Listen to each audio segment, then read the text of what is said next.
They are leaving for Fortna, but this time they're taking Sett as a hostage. In the previous chapter, Nina and Sett fell from the bridge. This chapter starts with Azure receiving the news and racing toward them. As he runs, he wonders why, every single time, she is the only one who evades his grasp. When he finally reaches the bottom of the cliff, he finds them together in a terrible state. He draws his sword, demanding to know what Sett has done.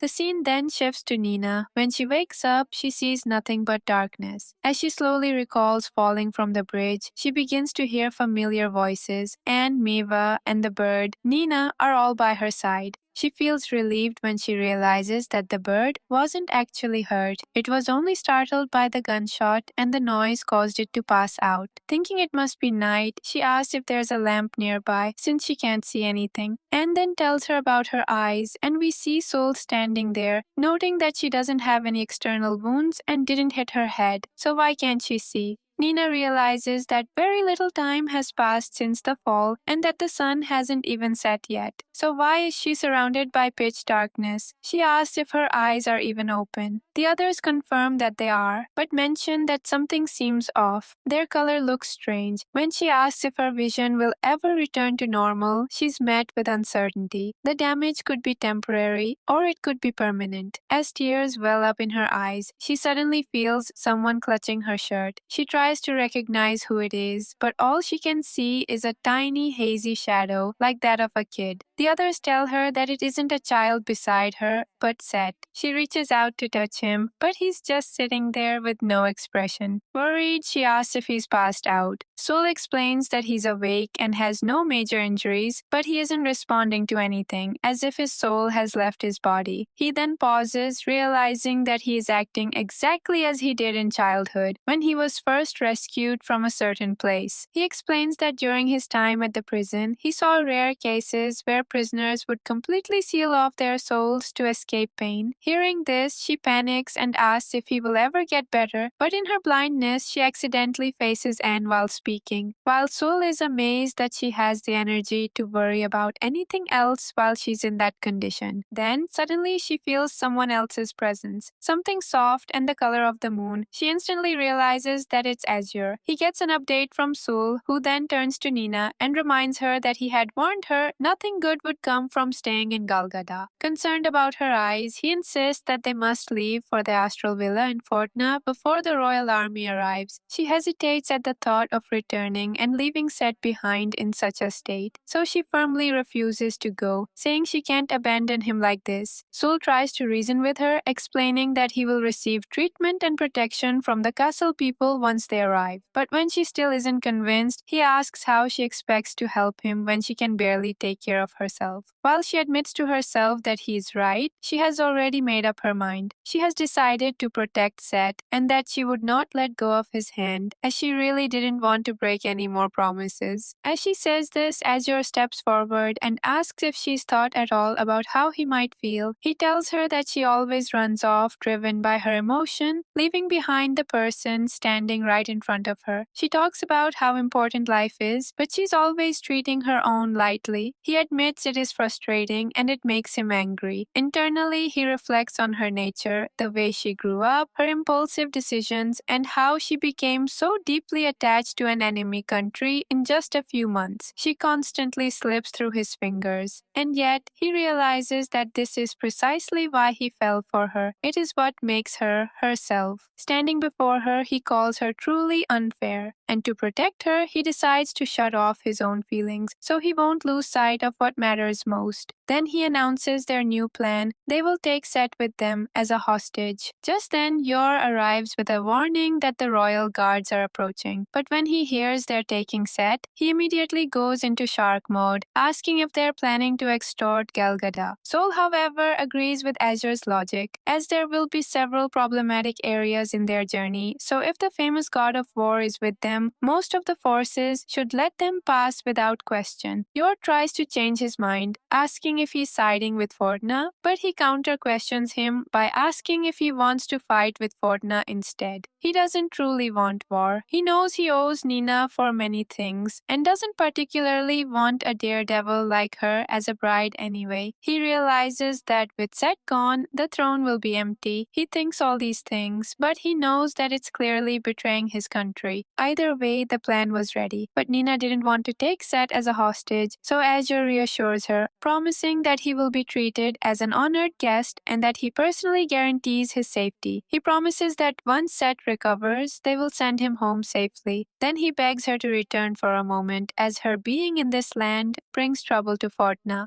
Every single time he says something while including Fortna in it, it's clear that he's not just talking about the country. He says, please do it for Fortna, because he thinks if he puts it that way, she cannot say no. Nina is torn. She cannot let go of Sett's hand, but she also feels the need to protect Fortna and Azure. Finally, she tells Yor that she will return one day to clear up the misunderstanding with King Noe. She asks him to look over them and take care of the prisoners. Though he remains in his shark mode, he understands and accepts her request. With Nina's decision to return to Fortna confirmed, Anne insists on going with her, pointing out that she needs someone to look after her. Yor initially protests, reminding Anne that she is from Galgada and cannot simply leave. But as the castle forces arrive and the guards order them toward the gate, he is forced to make a choice. In the end, he allows it, temporarily saying that once things settle down, she is to return to Galgada. Then, with a faint blush, he adds that he'll cover for her for a little while.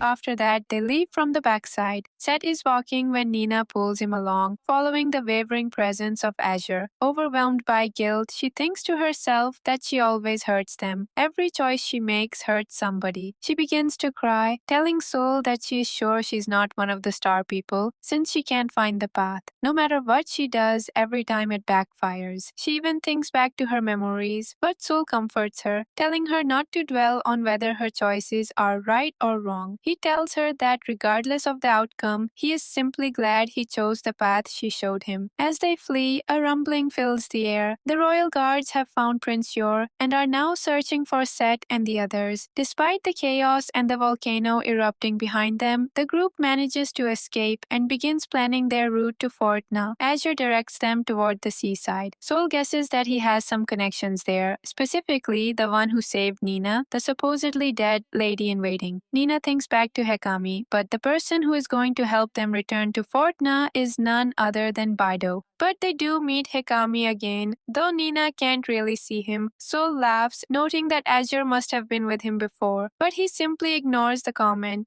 After 7 days of travel, they finally reach the port city. As this is Bido's territory, the group is safe. It is revealed that he was the one who helped Hekami fake her suicide. He claims he simply could not stand to watch a beautiful woman suffer. He is surprised because he didn't expect to see so many people. Sitting on his throne, he asks if this gathering is a rebellion against Galgada. Nina quickly declines the idea, and so does Soul, but he adds that their interests are aligned, leading him to think that Soul hasn't changed at all. He mentions that it will take several days to get the boat ready, but he also assures them that no word will escape his castle. Then he says they can discuss this later because his concern at the moment is that they all reek. So his attendants take them all to change clothes immediately. They bathe them and give them fine clothes while Hikami sneaks away. When he returns, Nina shows her anger because she had said she would punch him. However, since she cannot see, she ends up punching the air instead. With tears in her eyes, she tells him how worried she has been. He admits he never intended to appear before her again, but she tells him never to say such things. Later, Bido appears to check if Nina has finished changing. He comments on how much she has grown into a fine young lady, though his eyes are still on Anne. She asks about Sett, refusing to leave his side. He has finished his shower and is sitting quietly on the sofa. As she and her pets approach, Sett senses them and turns his head away, a movement Nina can detect even without her sight. She tries to hit him but falls onto him instead. Pouting, she asks if he's alright. Then, as she finally finds him, she hugs his head, asking if she's making him suffer. As she begins to dry his hair, Bido comments on how awfully grim things seem between them. Seeing her turning Sett's hair into a mess while drying it, Bido turns to Azure with a look of sympathy. He asks if he's conflicted, saying that falling in love is a very selfish thing in the first place, because if you get hurt or hurt others because of it, no one is truly at fault. A person can continue it or end it as they wish. It's their decision. Soul notes that Bido is only making things more tense, while Anne adds that it's difficult when it's put into words. She reflects on her previous confrontation with Nina, wondering if things would be different had she stayed silent. Even Soul finds himself reflecting on an incident that has weighed on him for years, realizing that given the right jumping off point, little by little, everyone begins harboring certain feelings. Despite their heavy hearts, Bido decides to throw a sneaky fun banquet. After all that, Nina sits beside Sett and he joins them. He notices her mood and asks what is on her mind. She tries to play it cool, but he brings up the rumors he's heard that Sett tried to kill her, mentioning that he left the castle in a fearsome state.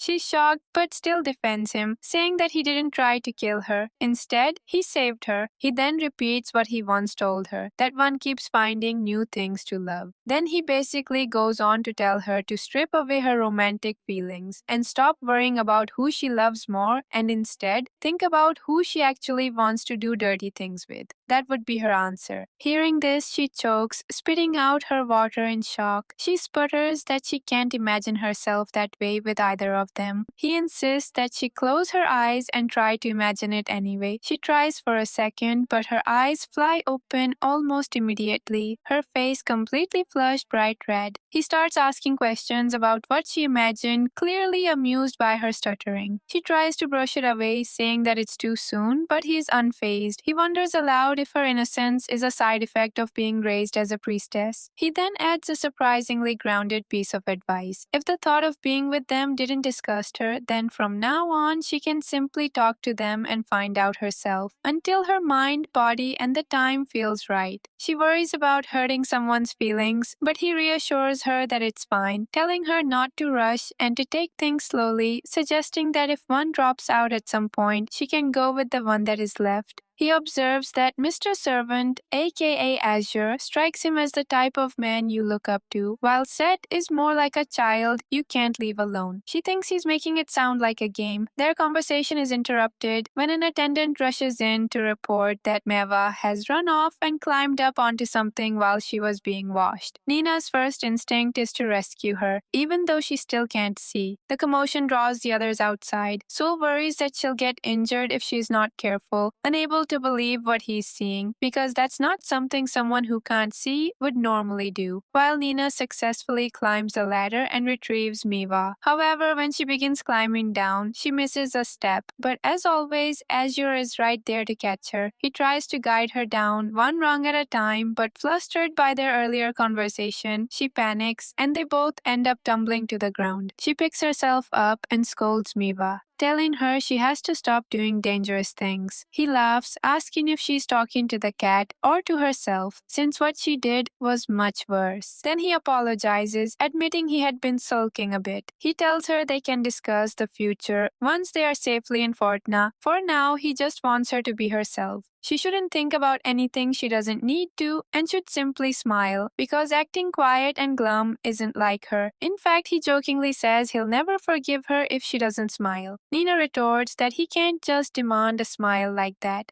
As they bicker, Miva decides to shake off the excess bathwater, spraying them both. They break into laughter, and he teases that Miva is just like a certain someone he knows. Soul joins in the laughter and gently nudges Anne toward Nina. Hesitantly, she offers an apology, admitting that she spoke without truly considering Nina's feelings. She quickly tells her that isn't true. Instead, she thanks her for being so honest. Then suddenly, the light begins to return to Nina's eyes. Startled by the sudden clarity, she asks if it is already noon, as everything around her has become incredibly bright. The scene shifts to a quiet, somber room where Bido visits Sett. Looking at the unresponsive prince, Bido muses that even he could kill the god of war in such a vulnerable state. He says it's pitiful that Sett felt so strongly for the princess that he ended up like this, but he adds that at a time like this, if he backs off, that's the end. Though it isn't time for that yet, no matter what happens in the future, he still has the most important thing, his love. After saying that, he begins to leave, telling him that he will learn a lot from now on. Not just him, but the princess and the messenger as well. Sadly, their peace is short-lived, as news of their location leaks from Bido's castle. An attendant rushes in, urging the group to pack immediately. King Noe is already on her way, and she hasn't come alone. She has arrived with her full army. She is pretty mad, thinking that someone is scheming behind her back. And it starts when Yor shows up, spilling nonsense and then saying he doesn't know what happened to the princess. She demands that Toad provide absolute proof that Bido intends to defy her, because if it amounts to nothing, there will be hell to pay.